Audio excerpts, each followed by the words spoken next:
ಪುಟಾಣಿ ಕೇಳುಗರಿಗೆಲ್ಲ ಪ್ರೀತಿಯ ನಮಸ್ಕಾರ. ಇಂದಿನ ಬಾಲವೃಂದ ಕಾರ್ಯಕ್ರಮಕ್ಕೆ ನಿಮಗೆಲ್ಲ ಪ್ರೀತಿಯ ಸ್ವಾಗತ ಮಕ್ಕಳೇ. ಇಂದಿನ ಬಾಲವೃಂದದಲ್ಲಿ ರೇಡಿಯೋ ಕ್ಲಾಸ್ ರೂಮ್ ಕೇಳಲಿದ್ದೀರಿ. ರೇಡಿಯೋ ಕ್ಲಾಸ್ ರೂಮ್ನ ವಿಷಯ ಮಕ್ಕಳ ಹಕ್ಕುಗಳು. ಈ ಕುರಿತಾಗಿ ಮಾಹಿತಿಯನ್ನು ನೀಡಲಿದ್ದಾರೆ ಯುವ ವಕೀಲರಾಗಿರುವಂತಹ ಅತಿಶಯ ಜೈನ್. ಇದರಲ್ಲಿ ಭಾಗವಹಿಸುವ ವಿದ್ಯಾರ್ಥಿಗಳು ಡೆಲ್ಲಿ ಪಬ್ಲಿಕ್ ಸ್ಕೂಲ್ ಇಲ್ಲಿನ ವಿದ್ಯಾರ್ಥಿನಿಯಾಗಿರುವ ಭಾರ್ಗವಿ ಹಾಗೂ ರವಿಶಂಕರ್ ವಿದ್ಯಾಮಂದಿರ ಯಯ್ಯಾಡಿ ಇಲ್ಲಿನ ವಿದ್ಯಾರ್ಥಿಯಾಗಿರುವ ಸುಮೋಕ್ ಭಟ್. ಹಾಯ್ ಸುಮೋಕ್, ಮನೆಗೆ ಹೋಗ್ತಾ ಇದ್ಯಾ? ಹೌದು ಭಾರ್ಗವಿ, ನೀನೂ ಸಹ ಬರ್ತೀಯಾ? ಒಟ್ಟಿಗೆ ಹೋಗುವ. ಹೇಗೂ ನಿನ್ನ ಮನೆ ನನ್ನ ಮನೆ ಹತ್ತಿರನೇ ತಾನೇ? ಸರಿ ಬಾ, ಹೋಗುವ. ಇವತ್ತಿನ ಸೋಷಿಯಲ್ ಸೈನ್ಸ್ ಕ್ಲಾಸ್ ತುಂಬಾ ಇಂಟ್ರೆಸ್ಟಿಂಗ್ ಇತ್ತಲ್ವಾ? ಹೌದು, ತುಂಬಾ ವಿಷಯಗಳ ಬಗ್ಗೆ ಟೀಚರ್ ಹೇಳಿದ್ರಲ್ವಾ. ಮಕ್ಕಳ ಹಕ್ಕುಗಳು, ಶಿಕ್ಷಣದ ಹಕ್ಕು, ಇನ್ನೂ ತುಂಬಾ ಹಕ್ಕುಗಳಿವೆಯಂತೆ. ನನಗೆ ಇನ್ನಷ್ಟು ತಿಳಿದುಕೊಳ್ಳಬೇಕು ಅಂತ. ಓ ಹೌದಾ? ನಿನಗೆ ಗೊತ್ತಾ, ನನ್ನ ಅಣ್ಣ ಇದ್ದಾರಲ್ವಾ, ಅವರು ಲಾಯರ್. ನಮ್ಮ ಮನೆ ಹತ್ರನೇ ಇರೋದು. ಅವರು ಯಾವಾಗಲೂ ಇದರ ಬಗ್ಗೆ ಹೇಳ್ತಾ ಇರ್ತಾರೆ. ನಿಂಗೆ ತಿಳಿದುಕೊಳ್ಳಬೇಕು ಅಂತಿದ್ರೆ ನಮ್ಮ ಜೊತೆ ಬಾ, ಅವರ ಮನೆಗೆ ಹೋಗುವ. ಸರಿ ಸರಿ, ನಾನು ರೆಡಿ. ಬೇಗ ಹೋಗುವ, ತುಂಬಾ ಇಂಟ್ರೆಸ್ಟಿಂಗ್ ಇದೆಯಾ. ಹಾಯ್ ಅಣ್ಣ, ಹೇಗಿದ್ದೀರಾ? ಹಾಯ್ ಸುಮೋಕ್, ಏನು ಈ ಕಡೆ? ನನ್ನ ಕ್ಲಾಸ್ಮೇಟ್ ಭಾರ್ಗವಿಗೆ ಮಕ್ಕಳ ಹಕ್ಕುಗಳ ಬಗ್ಗೆ ಕೆಲವು ಪ್ರಶ್ನೆಗಳಿದೆ ಅಂತೆ, ಅದನ್ನು ಕೇಳಲು ಬಂದೆವು. ಓ ಹೌದಾ, ಬನ್ನಿ ಒಳಗೆ ಬನ್ನಿ. ಜ್ಯೂಸು ನೀರು ಏನಾದ್ರು ತಗೊಳ್ತೀರಾ? ಬೇಡ ಅಣ್ಣ, ಮತ್ತೆ ನೋಡುವ. ಹೌದಾ, ಸರಿ ಬನ್ನಿ ಒಳಗೆ ಕೂತ್ಕೊಳ್ಳಿ. ಏನು ಭಾರ್ಗವಿ, ಏನು ನಿಮ್ಮ ಡೌಟು? ಅಣ್ಣ, ಈ ಮಕ್ಕಳ ಹಕ್ಕುಗಳು ಎಂದರೇನು? ಓ ಅದಾ, ಮಕ್ಕಳ ಹಕ್ಕು ಅಂದರೆ ನೋಡಿ, ನಿಮಗೆ ಭಾರತದ ಸಂವಿಧಾನ ಅಂತ ಗೊತ್ತಿದೆ. ಈಗಾಗಲೇ ನೀವು ಶಾಲೆಯಲ್ಲಿ ಕೇಳಿರ್ತೀರಿ ಈ ವಿಷಯ ಬಗ್ಗೆ. ಅದರಲ್ಲಿ ನಾಗರಿಕರ ಹಕ್ಕುಗಳ ಬಗ್ಗೆ ಸಹ ಕೇಳಿರ್ತೀರಿ. ಅದರಂತೆ ಇದು ಒಂದು 14 ವರ್ಷದ 18 ವರ್ಷದ ಒಳಗಿನ ಮಕ್ಕಳ ಅವರ ಜೀವನ ಹೇಗಿರಬೇಕು, ಹೇಗೆ ಸಮಾಜದಲ್ಲಿ ಅವರು ಹೇಗೆ ಬೆಳಿಬೇಕು, ಮತ್ತು ಅವರ ಮೇಲೆ ಆಗುವಂಥ ಶೋಷಣೆಗಳೆಲ್ಲ ಏನಿದೆ ಅದನ್ನೆಲ್ಲ ತಡೆಗಟ್ಟಿ ಅವರನ್ನೊಂದು ಪ್ರಬುದ್ಧ ನಾಗರಿಕರನ್ನಾಗಿ ಬೆಳೆಸಲಿಕ್ಕೆ ಬೇಕಾಗಿ ಮಾಡಿರುವಂಥ ಒಂದು ನಿಯಮಗಳು, ಅದನ್ನು ನಾವು ಮಕ್ಕಳ ಹಕ್ಕುಗಳು ಅಂತ ಹೇಳ್ತೇವೆ. ಸರಿ, ಆಯ್ತಾ? ಈಗ ನಮ್ಮ ಭಾರತದಲ್ಲಿ ಮಕ್ಕಳ ಹಕ್ಕುಗಳನ್ನು ರಕ್ಷಿಸುವ ಪ್ರಮುಖ ಕಾನೂನುಗಳು ಯಾವುವು? ಮಕ್ಕಳ ಹಕ್ಕುಗಳನ್ನು ಅವರ ಮೇಲೆ ಆಗುವಂಥ ಶೋಷಣೆಗಳನ್ನೆಲ್ಲ ತಡೆಗಟ್ಟಲಿಕ್ಕೆ ಇರುವಂಥ ಒಂದು ಪೋಕ್ಸೋ ಆ್ಯಕ್ಟ್ ಅಂತ ಇದೆ, ನೀವು ಕೇಳಿರ್ಬೋದು. ಮಕ್ಕಳ ಮೇಲೆ ಆಗುವಂಥ ಈ ಫಿಸಿಕಲ್ ಅಬ್ಯೂಸ್ ಎಲ್ಲ ಏನಿದೆ ಅದನ್ನು ತಡೆಗಟ್ಟಲಿಕ್ಕೆ ಪೋಕ್ಸೋ ಆ್ಯಕ್ಟ್ ಇದೆ. ಹಾಗೆ ಮಕ್ಕಳಿಗೆ ಕೆಲವೊಂದು ಬಡ ಮಕ್ಕಳು ಅಥವಾ ಕೆಲವೊಂದು ಬೇರೆ ಬೇರೆ ಆರ್ಥಿಕವಾಗಿ ಸಾಮಾಜಿಕವಾಗಿ ಹಿಂದುಳಿದಿರ್ತಾರಲ್ಲ, ಅಂಥ ಮಕ್ಕಳ ಶೈಕ್ಷಣಿಕವಾಗಿ ಅವರು ಮುಂದುವರಿಸಬೇಕಾದ್ರೆ ಅಂಥ ಅವರ ಹಕ್ಕನ್ನು ಕಾಪಾಡಲಿಕ್ಕೋಸ್ಕರ ಅಂತ ರೈಟ್ ಟು ಎಜುಕೇಷನ್ ಅಂತ ಒಂದು ಆ್ಯಕ್ಟ್ ಇದೆ. ಅದರ ಪ್ರಕಾರ ಅವರಿಗೆ ಬೇಕಾದಂಥ ಹಕ್ಕನ್ನು ಅವರು ಸ್ಥಾಪಿಸ್ಕೊಳ್ಬೋದು. ಅದೇ ಥರ ಈ ಬಾಲ್ಯ ವಿವಾಹದ ಬಗ್ಗೆ ಸಹ ನೀವು ಕೇಳಿರ್ತೀರಿ ಅಲ್ವಾ? ಈ ಬಾಲ್ಯ ವಿವಾಹವನ್ನು ತಡೆಗಟ್ಟಲಿಕ್ಕೂ ಚೈಲ್ಡ್ ಮ್ಯಾರೇಜ್ ಪ್ರೊಹಿಬಿಷನ್ ಆ್ಯಕ್ಟ್ ಅಂತ ಇದೆ. ಅದರ ಪ್ರಕಾರ ಅದರಲ್ಲಿ ಕೆಲವೊಂದೊಂದು ನಿಯಮಾವಳಿಗಳು, ರೂಪುರೇಷೆ ಇದೆ. ಅದರ ಪ್ರಕಾರ ಅದನ್ನು ತಡೆಗಟ್ಟಬಹುದು. ಆಯಿತಾ? ಇದರಲ್ಲಿ ಇನ್ನೇನಾದರೂ ಡೌಟ್ ಇದೆಯಾ? ಇಲ್ಲ ಅಣ್ಣ. ಓಕೆ ಅಣ್ಣ, ಈಗ ಕೆಲವು ಕಡೆಗಳಲ್ಲಿ ಮಕ್ಕಳ ಮೇಲೆ ತುಂಬಾ ಶೋಷಣೆ, ಹಿಂಸೆ ನಡೆಯುತ್ತಾ ಇದೆ. ಇದನ್ನು ತಪ್ಪಿಸಲು ಏನೆಲ್ಲ ಕಾನೂನು ಕ್ರಮಗಳಿವೆ? ಜುವೆನಲ್ ಆ್ಯಕ್ಟ್ ಕೂಡ ಅದರಲ್ಲಿ ನನಗೆ ಹೇಳಿದ್ರಲ್ಲ ನೀವು ಮಕ್ಕಳ ಹಕ್ಕುಗಳ ವಿಷಯದಲ್ಲಿ, ಅದರಲ್ಲಿ ಜುವೆನಲ್ ಆ್ಯಕ್ಟ್ ಕೂಡ ಒಂದು. ಈ ಅವರ ವಿರುದ್ಧ ಶೋಷಣೆ ಆಗುವಂಥ ವಿಚಾರಗಳು, ಈ 14 ವರ್ಷದ ಒಳಗಿನ ಮಕ್ಕಳ ಒಂದು ಅವರು ಎಲ್ಲಿ ಇರಬೇಕಂದ್ರೆ ಶಾಲೆಯಲ್ಲಿ ಕಲಿತ್ಕೊಂಡು ಇರಬೇಕಾದ, ಅವರನ್ನು ಈ ಕೆಲಸಕ್ಕೆ ಸೇರಿಸುವಂಥದ್ದು ಅಥವಾ ಡ್ರಾಮಾ ಆರ್ಟಿಸ್ಟ್ ಆಗಿ ಅವರನ್ನು ಬಳಸುವಂಥದ್ದು ಹೋಟೆಲ್ಗಳಲ್ಲೆಲ್ಲ ನೋಡಿರ್ಬೋದು ನೀವು. ಅವರೆಲ್ಲ ಶಿಕ್ಷಣದಿಂದ ವಂಚಿತರು. ಅದಕ್ಕೋಸ್ಕರ ಅವರಿಗೆ ಫ್ರೀ ಮತ್ತು ಕಂಪಲ್ಸರಿ ಎಜುಕೇಷನ್ ಅಂತ ಒಂದು ಕಾನೂನು ಇದೆ. ಅದರ ಅಂಡರಲ್ಲಿ ಅವರಿಗೆ ಉಚಿತ ಶಿಕ್ಷಣ ಕೊಡ್ತಾರೆ. ಆಯಿತಾ? ಸಣ್ಣ ಸಣ್ಣ ಮಕ್ಕಳನ್ನೆಲ್ಲ ಹೋಟೆಲ್ಗಳಲ್ಲಿ, ಅಂಗಡಿಗಳಲ್ಲಿ ಕೆಲಸಕ್ಕೆ ಇಡುತ್ತಾರೆ. ಇದರ ನಿಷೇಧ ಕುರಿತಂತೆ ಈಗ ಏನಾದರೂ ಕಾನೂನಿದೆಯೇ? ಹೌದು, ಮಕ್ಕಳನ್ನು ಕೆಲಸಕ್ಕೆಲ್ಲ ಬಳಸುವಂಥ ಅದನ್ನು ತಡೆಗಟ್ಟಲಿಕ್ಕೆ ಅಂತ ಚೈಲ್ಡ್ ಲೇಬರ್ ಪ್ರೊಹಿಬಿಷನ್ ಆ್ಯಕ್ಟ್ನ ಅಂಡರಲ್ಲಿ ಕಾನೂನು ಕ್ರಮ ಕೈಗೊಳ್ಬೋದು.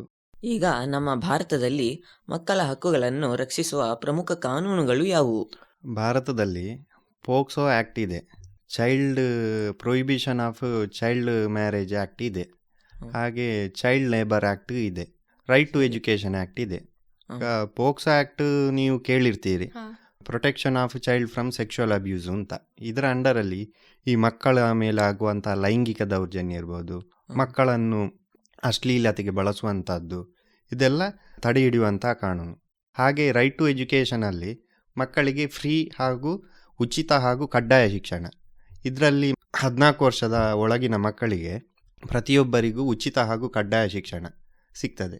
ಹಾಗೆ ಚೈಲ್ಡ್ ಮ್ಯಾರೇಜ್ ಆ್ಯಕ್ಟ್ ಏನಿದೆ, prohibition of child marriage act, ಇದರಲ್ಲಿ ಮಕ್ಕಳ ಈ ಬಾಲ್ಯ ವಿವಾಹ ಕಾಯ್ದೆ ಅದು. ಈ ಬಾಲ್ಯ ವಿವಾಹ ಕೆಲವೊಂದು ಕಡೆ ನೀವು ನೋಡಿರ್ಬಹುದು, ಉತ್ತರ ಕರ್ನಾಟಕದ ಕಡೆ ಅಥವಾ ಉತ್ತರ ಭಾರತದ ಕಡೆ. ಅದಕ್ಕೆ ಕೆಲವೊಂದೊಂದು ಕಾರಣಗಳಿರ್ತದೆ. ಸಾಮಾಜಿಕ ಕಾರಣ ಇರ್ತದೆ, ಆರ್ಥಿಕವಾದ ಕಾರಣ ಇರ್ತದೆ, ಅಥವಾ ಅವರ ಒಂದು ಪದ್ಧತಿ ಎಲ್ಲ ಇರ್ತದೆ. ಅದು ಎಂಥದ್ದು ಇದ್ದರೂ ಕೂಡ ಅದನ್ನೆಲ್ಲ ಅದಕ್ಕಿಂತ ಮೇಲೆ ನಿಂತಿದೆ ಆ ಕಾನೂನು. ಯಾವ ಸಂಸ್ಕೃತಿ ಅದು ಇದು ಯಾವುದೂ ಅದಕ್ಕೆ ಅಡೆತಡೆ ಬರುವುದಿಲ್ಲ. ಅದೆಲ್ಲವನ್ನು ಮೀರಿರುವಂತಹ ಕಾನೂನು. ಸರಿ. ಅದರಿಂದಾಗಿ ಒಂದು ಹುಡುಗಿ ಮದುವೆ ಆಗಬೇಕಾದ್ರೆ ಹುಡುಗ ಮದುವೆ ಆಗಬೇಕು, ಅವರಿಗೆ ನಿರ್ದಿಷ್ಟವಾದ ಪ್ರಾಯ ಇದೆ. ಹುಡುಗನಿಗೆ 21 ವರ್ಷ, ಹುಡುಗಿಗೆ 18 ವರ್ಷ ಆಗಿರಲೇಬೇಕು. ಅದಕ್ಕಿಂತ ಮುಂಚೆ ಅವರು ಮದುವೆ ಆಗಿದ್ದರೆ ಕಾನೂನಿನಲ್ಲಿ ಅದಕ್ಕೆ ಅದು ಊರ್ಜಿತ ಅಲ್ಲ. ಒಂದು ವೇಳೆ ಅವ್ರಿಗೆ ಅಂಥ ಮದುವೆ ಆದರೂ ಕೂಡ ಇದಕ್ಕೆ ವಿಶೇಷವಾದಂತಹ ಕ್ರಮ ಕೈಗೊಂಡು ಅದನ್ನು ನಿಲ್ಲಿಸಬಹುದು.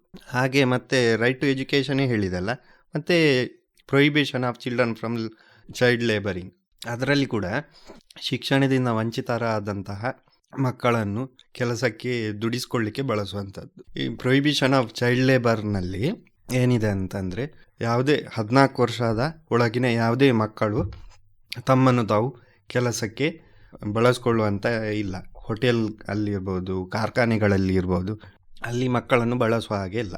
ಇವತ್ತು ಕ್ಲಾಸಲ್ಲಿ ಶಿಕ್ಷಣದ ಹಕ್ಕು RTE ಅಧಿನಿಯಮದ ಬಗ್ಗೆ ಹೇಳಿದ್ರು. ಇದರ ಬಗ್ಗೆ ಇನ್ನಷ್ಟು ಮಾಹಿತಿ ಕೊಡಬಹುದೇ? ಹಾಂ, ಸರಿ. RTE ಅಂದರೆ ರೈಟ್ ಟು ಎಜುಕೇಷನ್ ಅಂತ ನಾನು ಆಗಲೇ ಹೇಳಿದಲ್ಲ. ಈ ಚೈಲ್ಡ್ ಲೇಬರ್ನ ವಿಷಯ ಹೇಳುವಾಗ, ನಮ್ಮ ದೇಶದಲ್ಲಿ ಮತ್ತು ರಾಜ್ಯದಲ್ಲಿ ಉಚಿತ ಹಾಗೂ ಕಡ್ಡಾಯ ಶಿಕ್ಷಣ ಕೊಡಬೇಕು ಅನ್ನುವ ನಿಟ್ಟಿನಲ್ಲಿ ಇದು ಬಂದಿರುವಂಥದ್ದು RTE. ಅದರ ಅಂಡರಲ್ಲಿ ಪ್ರತಿಯೊಬ್ಬ ಮಗು ತನಗೆ 14 ವರ್ಷ ಆಗುವವರೆಗೆ ಉಚಿತ ಹಾಗೂ ಕಡ್ಡಾಯ ಶಿಕ್ಷಣವನ್ನು ಪಡ್ಕೊಳ್ಬಹುದು. ಅದಕ್ಕೆ ಮನೆಯವರಾಗಲಿ ಅಥವಾ ಯಾರು ಶಾಲೆಯವರಾಗಲಿ ಶಿಕ್ಷಣ ಕೊಡುವುದಿಲ್ಲ ಅಂತ ಹೇಳಲಿಕ್ಕೆ ಇಲ್ಲ. ಅದೇ ರೀತಿ ಇದಕ್ಕೆ ಪೂರಕವಾಗಿ ಶಿಕ್ಷಣ ಇಲಾಖೆ ಅಥವಾ ರಾಜ್ಯ ಸರ್ಕಾರ, ಕೇಂದ್ರ ಸರ್ಕಾರ ಇದಕ್ಕೆ ಪೂರಕವಾಗಿ ಯೋಜನೆಗಳನ್ನು ರೂಪಿಸಿಕೊಳ್ಬೇಕು. ಕೆಲವರು ಆರ್ಥಿಕವಾಗಿ ಹಿಂದುಳಿದಿರ್ತಾರೆ, ಸಾಮಾಜಿಕವಾಗಿ ಹಿಂದುಳಿದಿರ್ತಾರೆ, ಇಂಥವರಿಗೂ ಕೂಡ ಎಜುಕೇಷನ್ ಕೊಡಬೇಕು ಅಂತ ಹೇಳಿ ಫ್ರೀ ಮತ್ತು ಕಂಪಲ್ಸರಿ ಎಜುಕೇಷನ್ನ ಸಿಸ್ಟಮ್ ಮಾಡಿದ್ದಾರೆ ರೈಟ್ ಟು ಎಜುಕೇಷನ್ ಆ್ಯಕ್ಟ್ನ ಅಂಡರ್. ಇದು ಅದಲ್ಲದೆ ಕೂಡ ಇದು ನೀವು ಕೇಳಿರ್ಬೋದು, ಭಾರತದ ಸಂವಿಧಾನದಲ್ಲಿ ರಾಜ್ಯ ನೀತಿ ನಿರ್ದೇಶಕಾಂಗ ತತ್ವ ಅಂತ ಇದೆ. ಅದರ ಅಂಡರಲ್ಲಿ right to education is a fundamental right of a child. 14 ವರ್ಷದ ಒಳಗಿನ ಮಗುವದ್ದು ಅದು ಫಂಡಮೆಂಟಲ್ ರೈಟ್, ಅದನ್ನು ಯಾರೂ ಕೂಡ ತಡೆ ಹಿಡಿಲಿಕ್ಕೆ ಆಗೋದಿಲ್ಲ. ಅದಕ್ಕೋಸ್ಕರ ನಿಮಗೆ ನೋಡಿ, ಈಗ ಉಚಿತವಾಗಿ ಸಮವಸ್ತ್ರ ನೀಡುವಂಥದ್ದು, ಉಚಿತ ಊಟ, ಹಾಲು ನೀಡುವಂಥದ್ದು, ಹೀಗೆಲ್ಲ ಅದಕ್ಕೆ ಬೇಕಾದಂತಹ ಯೋಜನೆಗಳನ್ನು ಮಾಡಿದ್ದಾರೆ. ಅದೇ ರೀತಿ ಈ ಕೆಲವು ಪ್ರೈವೇಟ್ ಸ್ಕೂಲ್ನಲ್ಲಿ ಕೂಡ ಅಥವಾ ಏಡೆಡ್ ಸ್ಕೂಲ್ನಲ್ಲಿ ಕೂಡ 25% ರಿಸರ್ವೇಷನ್ ಇದೆ. ನಿಮಗೆ ಅಲ್ಲಿ ಈಗ ಕೆಲವರಿಗೆ ಕಲೀಲಿಕ್ಕೆ ಆಸೆ ಇರ್ತದೆ, ಅವರಿಗೆ ಹತ್ತಿರದಲ್ಲಿ ಸರ್ಕಾರಿ ಶಾಲೆ ಇರುವುದಿಲ್ಲ. ಅಂತಹ ಸಂದರ್ಭದಲ್ಲಿ ಹತ್ತಿರದಲ್ಲಿರುವ ಪ್ರೈವೇಟ್ ಸ್ಕೂಲ್ನಲ್ಲಿ ಕೂಡ ಅವರಿಗೆ ಹೋಗಿ ಅಡ್ಮಿಷನ್ ಮಾಡ್ಕೊಳ್ಬೋದು. ಅಡ್ಮಿಷನ್ ಮಾಡೋದಿಲ್ಲ ನಾವು ಅಂತ ಹೇಳಿದರೆ ಅಂಥವರ ಮೇಲೆ ನಾವು ಕಾನೂನು ಕ್ರಮ ಶಿಕ್ಷಣ ಇಲಾಖೆಗೆ ತಿಳಿಸಿ ಕಾನೂನು ಕ್ರಮ ಜರುಗಿಸ್ಬೋದು. ಅದೇ ರೀತಿ ಈ ಸ್ಕೂಲಲ್ಲಿ ಅಡ್ಮಿಷನ್ನ ಟೈಮಲ್ಲಿ ಇಂಟರ್ವ್ಯೂ ಎಲ್ಲ ಮಾಡ್ತಾರಲ್ಲ, ನಿಜವಾಗಿ ಅದೆಲ್ಲ ಮಾಡಲಿಕ್ಕಿಲ್ಲ. ಪೇರೆಂಟ್ಸ್ ಇರ್ಬೋದು ಅಥವಾ ಮಗುವನ್ನು IQ ಟೆಸ್ಟ್ ಎಲ್ಲ ಮಾಡ್ತಾರಲ್ಲ, ವಿದೌಟ್ IQ ಟೆಸ್ಟ್ ಮಾಡುವಂಥದ್ದು ಅಡ್ಮಿಷನ್. ಸೊ ಇದೆಲ್ಲ ರೈಟ್ ಟು ಎಜುಕೇಷನ್ ಆ್ಯಕ್ಟ್ ಅಂಡರಲ್ಲೇ ಬರ್ತದೆ. ಯಾರಾದರೂ ಒಂದು ವೇಳೆ ಅಂಥ ಇದು ಮಾಡಿದರೆ ಅವರಿಗೆ 2 ವರ್ಷದವರೆಗಿನ ಶಿಕ್ಷೆ ಆಗ್ತದೆ. ಹಾಗೆ 2 ಲಕ್ಷದವರೆಗೆ ಅವರಿಗೆ ಪೆನಾಲ್ಟಿ ಕಟ್ಟಲಿಕ್ಕೂ ಬರ್ತದೆ. ಇದು ನಿಮ್ಮ ಗಮನದಲ್ಲಿ ಇರಲಿ. ಹಾಗೆ ನಿಮ್ಮ ಸ್ನೇಹಿತರಿಗೂ ಈ ವಿಷಯ ಹೇಳಿ, ಸರಿ ಆಯಿತಾ? ಈಗ ಕೆಲವೊಂದು ಶಾಲೆಗಳಲ್ಲಿ ಜಾಯ್ನ್ ಆಗುವಾಗ ಇಂಟರ್ವ್ಯೂ ಟೆಸ್ಟ್ ಎಲ್ಲ ಇರ್ತದೆ, ಅದೆಲ್ಲ ಅದು ನಿಜವಾಗಿ ಮಾಡಲಿಕ್ಕೆ ಇಲ್ಲ, ಕಾನೂನಿನಲ್ಲಿ ಅದಕ್ಕೆ ಅವಕಾಶ ಇಲ್ಲ. RTE ಅನ್ವಯ ಮಕ್ಕಳಿಗೆ ದೊರಕಬೇಕಾದ ಹಕ್ಕುಗಳು ಯಾವುವು? ಅದೇ ಹೇಳಿದಲ್ಲ, ಉಚಿತ ಶಿಕ್ಷಣ, ಅದೇ ರೀತಿ ಅವರಿಗೆ ಸಪ್ರೇಟ್ ಟಾಯ್ಲೆಟ್ ಇರಬೇಕು ಮಕ್ಕಳಿಗೆ, ಹುಡುಗಿಯರಿಗೆ ಬೇರೆ ಹುಡುಗರಿಗೆ ಬೇರೆ, ಮತ್ತು ಒಂದು ಕ್ಲಾಸ್ನಲ್ಲಿ ಇಂತಿಷ್ಟೇ ಮಕ್ಕಳು ಇರಬೇಕು, ಇಷ್ಟೇ ಮಕ್ಕಳಿಗೆ ಒಂದು ಟೀಚರ್ ಇರಬೇಕು. ಈ ರೀತಿಯಾದಂತಹ ಕೆಲವೊಂದೊಂದು ರೂಲ್ಸ್ ಆ್ಯಂಡ್ ರೆಗ್ಯುಲೇಷನ್ಸ್ ಇರ್ತದೆ. ಮತ್ತು 100 ಮಕ್ಕಳಿರುವ ಶಾಲೆಯಲ್ಲಿ ಒಂದು ಹೆಡ್ ಮಾಸ್ಟರ್ ಅಥವಾ ಹೆಡ್ ಟೀಚರ್ ಅಂತ ಇರಬೇಕು. ಪ್ರತಿಯೊಂದು ಕ್ಲಾಸ್ ಟೀಚರ್ ಇರ್ತಾರೆ. ಹಾಗೆಯೇ ಒಂದು ಶಾಲೆಯಲ್ಲಿ ಮಕ್ಕಳ ಸಂಖ್ಯೆ ಒಂದು 100 ಇದ್ದರೆ ಅಂಥ ಶಾಲೆಯಲ್ಲಿ ಒಂದು ಹೆಡ್ ಟೀಚರ್ ಅಥವಾ ಹೆಡ್ ಮಾಸ್ಟರ್ ಅಂತ ಇರಬೇಕು. ಹಾಗೆ ಶುದ್ಧ ಹಾಗೂ ಆರೋಗ್ಯಕರವಾದ ನೀರಿನ ವ್ಯವಸ್ಥೆ ಇರಬೇಕು. ಹಾಗೆ ಖಾಲಿ ನಿಮಗೆ ಶೈಕ್ಷಣಿಕದೊಟ್ಟಿಗೆ ಕ್ರೀಡಾ ಶಿಕ್ಷಣಕ್ಕೆ ಬೇಕಾಗಿ ವಿಶಾಲವಾದಂತಹ ಆಟದ ಮೈದಾನ ಕೂಡ ಇರಬೇಕು. ಮತ್ತು ರೈಟ್ ಟು ಎಜುಕೇಷನ್ ಆ್ಯಕ್ಟ್ನ ಅಂಡರಲ್ಲಿ ವಾರದಲ್ಲಿ ದಿನದಲ್ಲಿ ಇಂತಿಷ್ಟೇ 30 ನಿಮಿಷ 45 ನಿಮಿಷ ಆಟಕ್ಕೆ ಅಂತಲೇ ಮೀಸಲಿಡಬೇಕು. ಅಂಥ ಕ್ಲಾಸ್ನಲ್ಲಿ ನೀವು ನೋಡಿರ್ಬೋದು ಸ್ಪೆಷಲ್ ಕ್ಲಾಸ್ ಮಾಡುವಂಥದ್ದು PT ಪೀರಿಯಡಲ್ಲಿ. ಅದೆಲ್ಲ ಮಾಡಲಿಕ್ಕೆ ಇಲ್ಲ. ಅದು ಕೂಡ ನಿಮ್ಮದು ಒಂದು ಹಕ್ಕೆ, ಆಟ ಆಡುವಂಥದ್ದು. ಅದು ಕೂಡ ಅದು ಭೌತಿಕವಾಗಿ ದೈಹಿಕವಾಗಿ ನಿಮಗೆ ತುಂಬ ಉಪಕಾರ ಮಾಡುವಂಥದ್ರಿಂದ ಅದರಿಂದ ಕೂಡ ನೀವು ವಂಚಿತರಾಗಲಿಕ್ಕಿಲ್ಲ. ನಿಮಗೆ ಯಾವತ್ತಾದ್ರೂ ಸ್ಕೂಲಲ್ಲಿ ಮಾಡಿದ್ದಾರೆ ಹೀಗೆ? ಇನ್ನು ನೀವು ಅದನ್ನು ಪ್ರಶ್ನೆ ಮಾಡ್ಬೋದು. ಸರ್ಕಾರಿ ಮತ್ತು ಖಾಸಗಿ ಶಾಲೆಗಳು ಈ ಹಕ್ಕುಗಳನ್ನು ಹೇಗೆ ಯಾವ ರೀತಿ ಅನುಸರಿಸಬೇಕು?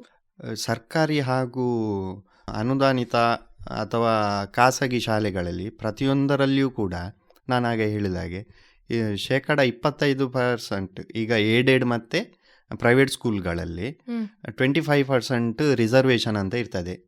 ಅಂದರೆ ಒಂದು ಮಗುವಿಗೆ ಸುತ್ತಮುತ್ತಲು ಸರ್ಕಾರಿ ಶಾಲೆ ಇಲ್ಲ ಅಂತ ಆದರೆ ಅಲ್ಲಿ ಆ ಮಗು ಅಲ್ಲಿ ಖಾಸಗಿ ಅಥವಾ ಏಡೆಡ್ ಸ್ಕೂಲ್ನಲ್ಲಿ ಹೋಗಿ ಅಡ್ಮಿಷನ್ ಮಾಡ್ಕೊಳ್ಬೋದು. ಅವರಿಗೆ ಆ ಸಂದರ್ಭದಲ್ಲಿ ಯಾವುದೇ ರಿಸ್ಟ್ರಿಕ್ಷನ್ ಮಾಡುವ ಹಾಗೆ ಇಲ್ಲ. ಒಂದು ವೇಳೆ ಆ ಥರ ಮಾಡಿದರೆ ಅವರಿಗೆ ಕಾನೂನಿನ ಅಡಿಯಲ್ಲಿ ಅವ್ರಿಗೆ ಶಿಕ್ಷೆ ಆಗ್ತದೆ. ಹಾಗೆ ಈ ಫಿಸಿಕಲಿ ಡಿಸೇಬಲ್ಡ್ ಮಕ್ಕಳಿರ್ತಾರೆ, ನೀವು ಕೇಳಿರ್ಬೋದು, ಕೆಲವ್ರಿಗೆ ಬುದ್ಧಿಮಾಂದ್ಯ ಮಕ್ಕಳು, ಅಂಥವರಿಗೂ ಕೂಡ ಒಂದು ಸಪ್ರೇಟ್ ಆಗಿ ಸ್ಕೂಲ್ ಮಾಡಬೇಕು. ಅವರಿಗೆ 18 ವರ್ಷದವರೆಗೆ ಶಿಕ್ಷಣ ಆಗಬೇಕು. ಈಗ ನಿಮಗೆ ಹೇಗೆ 14 ವರ್ಷದವರೆಗೆ ಉಚಿತ ಹಾಗೂ ಕಡ್ಡಾಯ ಶಿಕ್ಷಣ ಇದೆ, ಅವರಿಗೆ ಇನ್ನು 4 ವರ್ಷ ಜಾಸ್ತಿ, 18 ವರ್ಷ ಆಗುವವರೆಗೆ ಅವರ ಸಾಮರ್ಥ್ಯದ ಭೌತಿಕ ಸಾಮರ್ಥ್ಯ ದೈಹಿಕ ಸಾಮರ್ಥ್ಯದ ಆಧಾರದಲ್ಲಿ ಅವರಿಗೆ ಶಿಕ್ಷಣ ಕಡ್ಡಾಯವಾಗಿ ನೀಡಬೇಕು. ಇದು ಉಲ್ಲಂಘನೆಯಾದರೆ, ಅಂದರೆ RTE ಸೀಟು ಕೊಡದಿದ್ದರೆ ಪೋಷಕರು ಏನು ಮಾಡಬಹುದು?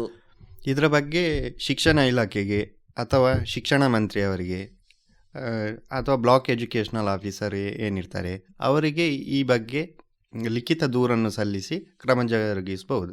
ಅದೇ ರೀತಿ ಇವರ ದೂರಿನ ಆಧಾರದಲ್ಲಿ ಕಾನೂನು ಕ್ರಮ ಕೈಗೊಂಡು ಖಾಸಗಿ ಹಾಗೂ ಈ ಅನುದಾನ ನೀಡುವಂಥ ಶಾಲೆಗಳೆಲ್ಲ ಏನಿದೆ ಅವುಗಳ ಸಣ್ಣದು ಅಂದರೆ ಲೈಸೆನ್ಸನ್ನು ಸಹ ಕ್ಯಾನ್ಸಲ್ ಮಾಡ್ಬೋದು ಅಥವಾ ಅವರಿಗೆ ಫೈನ್ ಹಾಕ್ಬಹುದು, ಪೆನಾಲ್ಟಿ, ಅದನ್ನೆಲ್ಲ ಕೇಳ್ಬೋದು. ಅದೇ ರೀತಿ ಈಗ ನಿಮ್ಮ ಹತ್ರ ಡೊನೇಷನ್ ಕೇಳುವಂಥದ್ದು ಇರ್ಬೋದು, ಎಕ್ಸ್ಪೆನ್ಸಿವ್ ಚಾರ್ಜಸ್, ಇದೆಲ್ಲ ಕೇಳುವ ಹಾಗೆ ಇಲ್ಲ. ಇದರ ಬಗ್ಗೆ ಸಹ ನಿಮಗೆ ಗೊತ್ತಿರಲಿ. ಸರಿ, ನಿಮಗೆ ಹೀಗೆ RTE ಉಲ್ಲಂಘನೆಯಾದ ಪ್ರಕರಣಗಳು ಬಂದಿದೆಯೇ ಅಣ್ಣ? ಪ್ರಕರಣಗಳು ನನಗೆ ಸಲಹೆಯ ವಿಚಾರವಾಗಿ ಬಂದಿದೆ. ಕೇಸು ಹಾಕುವವರೆಗೆ ಹೋಗಲಿಲ್ಲ. ಅಂದರೆ ಇದೇ ರೀತಿ ನಾನು ಅವರಿಗೆ ಸಲಹೆ ಕೊಟ್ಟು ಲಿಖಿತ ದೂರಿನ ಆಧಾರದಲ್ಲಿ ಅದು ಅಲ್ಲಿಂದ ಅಲ್ಲಿಗೆ ಅವರು ಮತ್ತೆ ಅವರ ತಪ್ಪನ್ನು ತಿದ್ದುಕೊಂಡು ಅವರು ಅವಕಾಶ ಕೊಟ್ಟದಂತೂ ಇದೆ. ಸರಿ, ಮಕ್ಕಳ ಹಕ್ಕುಗಳು ಮತ್ತು ಶಿಕ್ಷಣದ ಹಕ್ಕುಗಳನ್ನು ಪ್ರಬಲಗೊಳಿಸಲು ಏನು ಮಾಡಬೇಕು? ಪ್ರಬಲಗೊಳಿಸಲಿಕ್ಕೆ ಮಕ್ಕಳ ಹಕ್ಕು ಮತ್ತು ಅವರ ಶಿಕ್ಷಣದ ಹಕ್ಕುಗಳನ್ನು ಪ್ರಬಲಗೊಳಿಸಲಿಕ್ಕೆ ಪ್ರತಿಯೊಬ್ಬರಿಗೂ ಇದರ ಬಗ್ಗೆ ಮನವರಿಕೆ ಆಗಬೇಕು. ಮನವರಿಕೆ ಆಗಬೇಕಂತಂದರೆ ಶಿಕ್ಷಣದಿಂದಲೇ ಸಾಧ್ಯ. ಹೆತ್ತವರಿಗೂ ಶಿಕ್ಷಣ ಸಿಗಬೇಕು, ಸುತ್ತಮುತ್ತದವರು ಇದಕ್ಕೆ ಪೂರಕವಾಗಿ ಸ್ಪಂದಿಸಬೇಕು. ಸರ್ಕಾರ ಕೂಡ ಇದಕ್ಕೆ ಪೂರಕವಾದಂತಹ ಪ್ರಬುದ್ಧವಾದ ಸಮಾಜವನ್ನು ಕಟ್ಟಬೇಕಾದ್ರೆ ಶಿಕ್ಷಣ ಅತ್ಯಗತ್ಯ, ನಿಮ್ಗೆ ಗೊತ್ತಿರ್ಬೋದು. ಅದಕ್ಕೋಸ್ಕರ ಸರ್ಕಾರ ಕೂಡ ಇದಕ್ಕೆ ಕೆಲವೊಂದು ಕಾನೂನು ಕ್ರಮ ರೂಪಿಸಿಕೊಂಡು ಇದಕ್ಕೆ ಬೇಕಾದ ಯೋಜನೆಗಳನ್ನು ಮಾಡಿಕೊಂಡು ಒಳ್ಳೆಯ ರೀತಿಯ ಶಿಕ್ಷಣ, ರೈಟ್ ಟು ಎಜುಕೇಷನ್ನ ಇದರಲ್ಲಿ ಮಾಡ್ಬೋದು. ಸರಿ ಅಣ್ಣ, ಪೋಕ್ಸೋ ಎಂದರೆ ಏನು? ಪೋಕ್ಸೋ ಅಂದರೆ protection of child from sexual offence ಅಂತ. ಅಂದರೆ ಈಗ ನೀವು ನೋಡಿರ್ಬೋದು, ಮಕ್ಕಳನ್ನು ದೈಹಿಕವಾಗಿ ಮಾನಸಿಕವಾಗಿ ಹಿಂಸಿಸುವಂಥದ್ದು, ಅಶ್ಲೀಲವಾಗಿ ವರ್ತಿಸುವಂಥದ್ದು, ಹಾಗೆ ಅವರನ್ನು ಅಶ್ಲೀಲತೆಗೆ ಬಳಸುವಂಥದ್ದು, ಇದರ ಬಗ್ಗೆ ನೀವು ಕೇಳಿರ್ಬೋದು, ನೋಡಿರ್ಬೋದು. ಅದನ್ನು ತಡೆ ಹಿಡಿಲಿಕ್ಕೆ ಬೇಕಾಗಿ ಪೋಕ್ಸೋ ಆ್ಯಕ್ಟ್ ಅಂತ ತಂದಿದ್ದಾರೆ. ಇದರಲ್ಲಿ ಈಗ ನೀವು ಸ್ಕೂಲಲ್ಲಿರ್ಬೋದು ಅಥವಾ ಮನೆಯಲ್ಲೂ ಕೂಡ ಕೆಲವೊಂದೊಂದು ನೀವು ಕೇಳಿರ್ಬೋದು, ಮಕ್ಕಳನ್ನು ಅಸಭ್ಯವಾಗಿ ಅಶ್ಲೀಲವಾಗಿ ಬಳಸೋದು ನೀವು ನೋಡಿರ್ಬೋದು. ಇಂತಹ ಅಶ್ಲೀಲತೆಯನ್ನು ನಿಲ್ಲಿಸಲಿಕ್ಕೆ, ಇಂತಹ ಸಮಾಜಘಾತುಕ ಕೆಲಸಗಳನ್ನು ಕೃತ್ಯಗಳನ್ನು ತಡೆ ಹಿಡಿಯಲಿಕ್ಕೆ ಅಂತ ಪೋಕ್ಸೋ ಆ್ಯಕ್ಟ್ ತಂದಿರುವಂಥವು. ಇದರಲ್ಲಿ ಪೋಕ್ಸೋ ಆ್ಯಕ್ಟ್ನಲ್ಲಿ ಪ್ರತಿಯೊಬ್ಬರಿ ಒಂದು ವೇಳೆ ಅವರ ಮಾಡಿದಂತಹ ಕೃತ್ಯ ಕಾನೂನಿನಲ್ಲಿ ಅದು ಸಾಬೀತಾದರೆ ಅವರಿಗೆ ಯಾವ ರೀತಿಯಾದಂತಹ ಒಂದು ಕೃತ್ಯ ನಡೆಸಿದ್ದಾರೆ ಅದರ ಆಧಾರದಲ್ಲಿ ಅವರಿಗೆ ಜೀವಾವಧಿ ಶಿಕ್ಷೆವರೆಗೂ ಅಥವಾ ಗಲ್ಲಿಗೇರಿಸುವಂತಹ ಶಿಕ್ಷೆ ಕೂಡ ಇದೆ ನಮ್ಮ ದೇಶದಲ್ಲಿ. ಈಗ ಅಸಭ್ಯವಾಗಿ ವರ್ತಿಸುವಂಥದ್ದು ಮತ್ತು ರ್ಯಾಗಿಂಗ್ ಮಾಡುವಂಥದ್ದು, ಆ್ಯಂಟಿ ರ್ಯಾಗಿಂಗ್ ಆ್ಯಕ್ಟ್ ಅಂಥದ್ದೆಲ್ಲ ಬಂದಿದೆ. ಅದರ ಬಗ್ಗೆ ನಿಮಗೆ ಸ್ಕೂಲಲ್ಲಿ ಕ್ಲಾಸ್ ಟೀಚರ್ ಹತ್ರನ ಅಥವಾ ಸ್ಕೂಲ್ ಮ್ಯಾನೇಜ್ಮೆಂಟ್ ಹತ್ರನ ನೀವು ಇದರ ಬಗ್ಗೆ ಪ್ರೋಗ್ರಾಮ್ ನಡೆಸಲಿಕ್ಕೆ ನೀವು ಸಹ ರಿಕ್ವೆಸ್ಟ್ ಮಾಡ್ಬೋದು. ನನ್ನ ಅಮ್ಮ ಎಲ್ಲ ಚಿಕ್ಕದಿರುವಾಗ ಅವರನ್ನೆಲ್ಲ ಫೇಲ್ ಎಲ್ಲ ಮಾಡ್ತಾಯಿದ್ರು. ಈಗ ಆ ಥರ ಫೇಲ್ ಎಲ್ಲ ಮಾಡ್ಬೋದಾ? ಇಲ್ಲ, ಅದೇ ಉಚಿತ ಹಾಗೂ ಕಡ್ಡಾಯ ಶಿಕ್ಷಣ ಪದ್ಧತಿಯಲ್ಲಿ ಪ್ರತಿಯೊಬ್ಬರಿಗೂ ಶಿಕ್ಷಣ ನೀಡಲೇಬೇಕು. ಯಾರು ಶಿಕ್ಷಣದಿಂದ ವಂಚಿತರಾಗಲಿಕ್ಕಿಲ್ಲ. ಅದಕ್ಕೋಸ್ಕರ 14 ವರ್ಷದವರೆಗೆ ಯಾರನ್ನು ಫೇಲ್ ಮಾಡುವ ಹಾಗೆ ಇಲ್ಲ. ಅವರಿಗೆ ಉಚಿತವಾಗಿ ಅವರ ಸಾಮರ್ಥ್ಯ ಏನಿದೆ, ಶೈಕ್ಷಣಿಕ ಸಾಮರ್ಥ್ಯ ಏನಿದೆ, ಅದನ್ನು ಪರಿಗಣಿಸದೆ ಅವರನ್ನು ಶಿಕ್ಷಣ ನೀಡಬೇಕು ಅಂತ ಇರುವಂಥದ್ದು. ಮಿನಿ ಆ ಥರ ಫೇಲ್ ಮಾಡಿದರೆ, ಒಂದು ವೇಳೆ ಅವರನ್ನು ಫೇಲ್ ಮಾಡಿದರೆ ಇದನ್ನು ಉನ್ನತ ಅಧಿಕಾರಿಗಳಿಗೆ ತಿಳಿಸಿ ಇದರ ಬಗ್ಗೆ ಕಾನೂನು ಕ್ರಮ ಜರುಗಿಸಬಹುದು. ಅಂತ ಯಾರು ಫೇಲ್ ಮಾಡಿರ್ತಾರೆ ಅಂತ ಟೀಚರ್ ಅಥವಾ ಸ್ಕೂಲ್ ಮ್ಯಾನೇಜ್ಮೆಂಟ್ ಎಲ್ಲ ಏನಿದೆ ಅವರ ವಿರುದ್ಧ ನಾವು ಕಾನೂನು ಕ್ರಮ ಕೈಗೊಳ್ಬೋದು, ಅವಕಾಶ ಇದೆ. ನನ್ನ ತಂದೆ ತಾಯಿ ಚಿಕ್ಕದಿರುವಾಗ ಶಿಕ್ಷಕರು ಅವರಿಗೆ ಬಡಿದು ಪಾಠ ಮಾಡ್ತಿದ್ರು. ಈಗ ಅದನ್ನು ನಿಲ್ಲಿಸಿದ್ದಾರೆ. ಅದು ಕಾನೂನು ಇದೆ. ಹೌದು. ಈಗ ನೀನೇನಾದರೂ ಪೆಟ್ಟು ತಿಂದಿದ್ಯಾ? ಇಲ್ಲ. ನಾವೆಲ್ಲ ಪೆಟ್ಟು ತಿಂದೇ ಕಲ್ತದ್ದು ಆಗಿನ ನಮ್ಮ ಶಿಕ್ಷಣ ವ್ಯವಸ್ಥೆಯಲ್ಲಿ. ಈಗ ಮಕ್ಕಳಿಗೆ ಹೊಡೆಯದೆ ಶಿಕ್ಷಣ ಕಲಿಸುವಂತಹ ಪದ್ಧತಿ. ಅಂದರೆ ಯಾವುದೇ ರೀತಿಯಾಗಿ ಮಕ್ಕಳ ಮೈ ಮುಟ್ಟದೆ ಅವರಿಗೆ ಶಿಕ್ಷಣ ಕೊಡಬೇಕು ಅಂತ. ಇದು ಕೂಡ ಒಂದು ಉಚಿತ ಹಾಗೂ ಕಡ್ಡಾಯ ಶಿಕ್ಷಣದ ಒಂದು ಕ್ರಮ. ಇಲ್ಲದ್ರೆ ನೀವು ನೋಡಿರ್ಬೋದು, ಅವ್ರಿಗೆ ಹೊಡೆದು ಅವರ ಮೈ ಎಲ್ಲ ಬಾತು ಹೋಗುವಂಥದ್ದೆಲ್ಲ ನಾವಿರುವಾಗ ಇತ್ತು ಆ ಕ್ರಮ. ಆದರೆ ಈಗ ಇಲ್ಲ. ಅಣ್ಣ, ಮಕ್ಕಳಿಗೆ ಏನಾದರೂ ಸಲಹೆ? ಮಕ್ಕಳಿಗೆ ಸಲಹೆ ಹೇಳುವಂಥದ್ದು, ನಿಮಗೆ ಎಷ್ಟೇ ಕಷ್ಟ ಇರಲಿ, ಎಷ್ಟೇ ನಷ್ಟ ಆಗಲಿ, ನೀವು ಎಲ್ಲರೂ ಕಡ್ಡಾಯವಾಗಿ ಶಾಲೆಗೆ ಹೋಗಿ ಶಿಕ್ಷಣ ಪಡ್ಕೊಳ್ಳಿ, ಈ ದೇಶದ ಉನ್ನತ ಪ್ರಜೆಗಳಾಗಿ, ಅಷ್ಟೇ. ಇಷ್ಟು ಮಾಹಿತಿ ಸಾಕಲ್ವಾ ಸುಮೋಕ್? ಸಮಯ ಹೋದದ್ದೇ ಗೊತ್ತಾಗಲಿಲ್ಲ. ತುಂಬ ಮಾಹಿತಿ ಕೊಟ್ಟರು ಅಣ್ಣ. ಹೌದು ಅಣ್ಣ, ತುಂಬ ಮಾಹಿತಿ ಕೊಟ್ರಿ. ನನ್ನ ಕ್ಲಾಸ್ಮೇಟ್ಸ್ನವರಿಗೆ ಇದನ್ನೆಲ್ಲ ಹಂಚಿಕೊಳ್ಳುತ್ತೇನೆ. ಮನೆಯಲ್ಲಿ ಕಾಯ್ತಾ ಇರ್ತಾರೆ. ಬರಲಾ ಅಣ್ಣ? ಆಯ್ತು. ಬಾಯ್ ಇಬ್ರಿಗೂ. ಸರಿ ಅಣ್ಣ, ಬಾಯ್. Thank you. ಇದುವರೆಗೆ ರೇಡಿಯೋ ಕ್ಲಾಸ್ ರೂಮ್ನಲ್ಲಿ ಮಕ್ಕಳ ಹಕ್ಕುಗಳ ಕುರಿತಾಗಿ ಮಾಹಿತಿಗಳನ್ನು ಕೇಳಿದಿರಿ. ಮಾಹಿತಿಯನ್ನು ಹಂಚಿಕೊಂಡವರು ಯುವ ವಕೀಲರಾಗಿರುವಂತಹ ಅತಿಶಯ ಜೈನ್. ಇದರಲ್ಲಿ ಭಾಗವಹಿಸಿದಂತಹ ವಿದ್ಯಾರ್ಥಿಗಳು ಡೆಲ್ಲಿ ಪಬ್ಲಿಕ್ ಸ್ಕೂಲ್ ಇಲ್ಲಿನ ವಿದ್ಯಾರ್ಥಿನಿಯಾಗಿರುವ ಭಾರ್ಗವಿ ಹಾಗೂ ರವಿಶಂಕರ್ ವಿದ್ಯಾಮಂದಿರ ಯಯ್ಯಾಡಿ ಇಲ್ಲಿನ ವಿದ್ಯಾರ್ಥಿಯಾಗಿರುವ ಸುಮೋಕ್ ಭಟ್. ಪುಟಾಣಿಗಳೇ, ಇಂದಿನ ಕಾರ್ಯಕ್ರಮವನ್ನ ಮುಗಿಸ್ತಾ ಇದ್ದೇನೆ. ಮುಂದಿನ ಕಾರ್ಯಕ್ರಮದಲ್ಲಿ ಮತ್ತೆ ಭೇಟಿಯಾಗೋಣ. ನಮಸ್ಕಾರ.